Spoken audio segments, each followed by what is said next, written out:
राजाधिराज श्री सद्गुरुनाथ महाराज की जय. तीर्थस्वरूप परमपूज्य श्री रामराय गोविंद केळकर तथा श्री दासराम महाराज यांच्या वचनांवर आधारित श्री दादांचेच अंतरंग सत्शिष्य न गोखले यांनी लिहिलेल्या नित्य नवा दिस जागृतीचा या ग्रंथातील आज ऐकूया 16 ऑगस्ट या दिवशीचं चिंतन.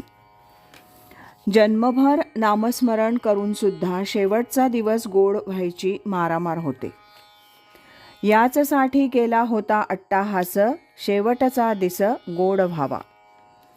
अंतकाळी जे स्मरण राहील, ज्याचा ध्यास असेल, त्या जन्मात जीव जातो असा पुनर्जन्माचा सिद्धांत आहे आणि हे इतकं नियमबद्ध आहे की त्याच्यातून अजिबात सुटका नाही. मागे जन्मभर तुम्ही काय केलं होतं याच्यापेक्षा त्या शेवटच्या क्षणाला तुमच्या मनात काय होतं यालाच महत्त्व राहतं. म्हणून जन्मभर अट्टाहासानं साधन करायचं की शेवटच्या श्वासाला भगवंताचं सद्गुरूंचं स्मरण राहील. परंतु प्रत्येकाच्या बाबतीत असं घडतंच असं नाही. याचं कारण म्हणजे शरीर मरणकाळी अत्यंत क्षीण झालेलं असतं. वात, पित्त आणि कफ यांचा जोर झालेला असल्यामुळे जीवाला यातना होऊन तो घाबराघुबरा झालेला असतो. अशा याच्यात तो कदाचित बेशुद्धही पडण्याचा संभव असतो. मग अशा हातघाईच्या वेळेला भगवंताचं स्मरण कसं होणार? दररोज अगदी 20-25 हजार जरी जप केला असला तरी त्या वेळेला स्मरण होण्यासाठी काहीतरी निराळं साधन असावं लागतं का? निराळं साधन नाही, परंतु नाम खोलवर रुजलेलं पाहिजे. खरं पाहिलं तर याची देही याची डोळा, भोगीन मुक्तीचा सोहळा, हीच गोष्ट खरी. परंतु सर्वसामान्य माणसाला काही ती शक्य नाही. गीतेमध्ये या सर्वाचा विचार 8व्या अध्यायात केलेला आहे. जिवंत असतानाच जो भगवंताला मिळून गेला आहे तो मृत्यूनंतर कुठे जाईल? कारण त्याच्या बाबतीत तया ऐलीच थडिये सरले मायाजाळ अशी परिस्थिती झालेली असते. मग याला काही उपाय आहे किंवा नाही?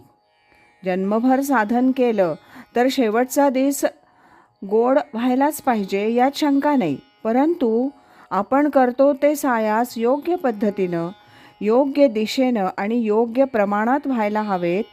म्हणजे ते आपल्या जीवनाशी, दररोजच्या व्यवहारांशी एकरूप झालेले असले पाहिजेत.